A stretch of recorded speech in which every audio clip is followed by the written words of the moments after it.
Hey guys, how's it going? Welcome back to another Lightroom editing tutorial. So in today's video we're going to be checking out how I edit my New York travel photos. So I've been here for about a week now, still got 3 weeks left, so that is absolutely amazing, and just been roaming around the city taking some cool pictures, and I'm going to be sharing that today with you and how I get into editing that. So in saying that, let's just jump straight into it.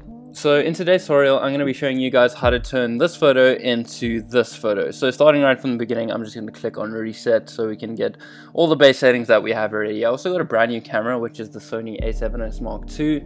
So I got that like yesterday, so I'm still trying to figure out how to use all the settings. So for some reason it made the photo really dark and I'm not sure why. So to start off, I'm going to bring up the exposure to about 2, somewhere around there, just to brighten it up a bit, and then I'm also just going to bring up the contrast a little bit, and then standard in all of my edits I'm going to bring the highlights down to around -65, somewhere over there, and bring the shadows up, and then just compensate that and bring the blacks down and bring the whites up just a little bit.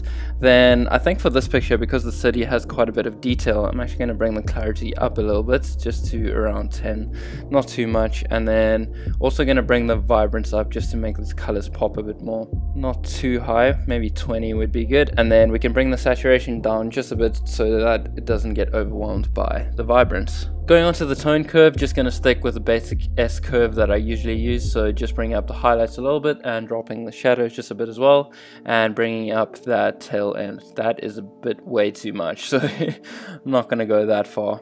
Just keep it very subtle, that looks good for me. Moving on to the HSL, I'm going to start with the hue tab, and we are just going to change the aqua and blue for this photo at the moment. I'm going to bring the aqua up to around 35 and also the blues up to about 44. Now it does look purple, but the reason I'm doing this is because I'm going to adjust this in the camera calibration by bringing down the blue primary hue so that we just have more of an orange and blue pop. Now I'm not going to the teal and orange that I've been doing lately in some of my editing tutorials, but I'm doing this just so that we can have that color contrast and then correcting it with the hues. So bringing that down and then also bringing the red hues down a bit as well, just to balance it out. So going back to the saturation, I am just going to bring up the orange saturation as well as the yellow just to make that stand out a bit more. I think it's a bit dull at the moment. And then I'm also just going to bring the blue and the aqua down a bit, and then going to the luminance, I'm going to bring the blue just up ever so slightly, not too much. I think we can also bring the blue saturation up just a bit more, in my opinion. We don't want to make it too dull. That looks good.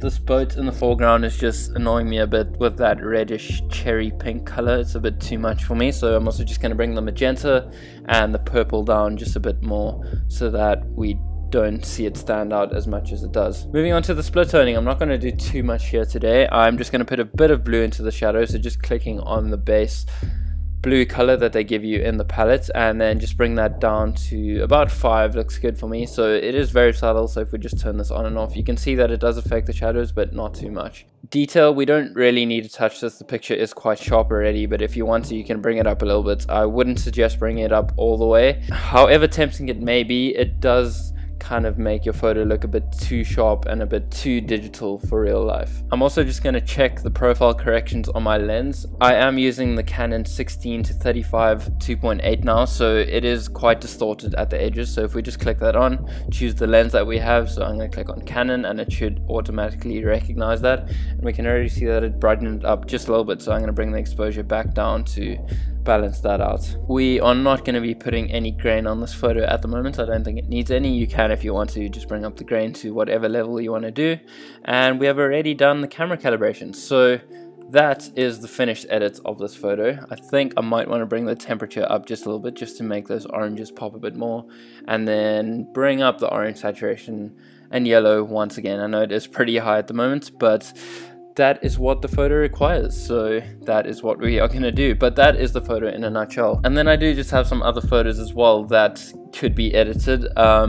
Again though, I don't really know why my camera is making them so dark, but I can just bring up the exposure, so it's not too bad. If you want, you can just go ahead and click on the presets tab on the left. So I have my 2 packs on the left here, which is my Dean Tucker and my visual rev. So what I usually do is just click on VR 1.1, which is my slight adjustments of VR1, which is the main one, and then you can just go and adjust this accordingly, applied to all the photos that you have taken on your travels. So I'm going to just click on this one, go to V1 and bring up the exposure of this, because for some reason, don't know why it does that. If anybody knows the answer, please leave it down in the comments below.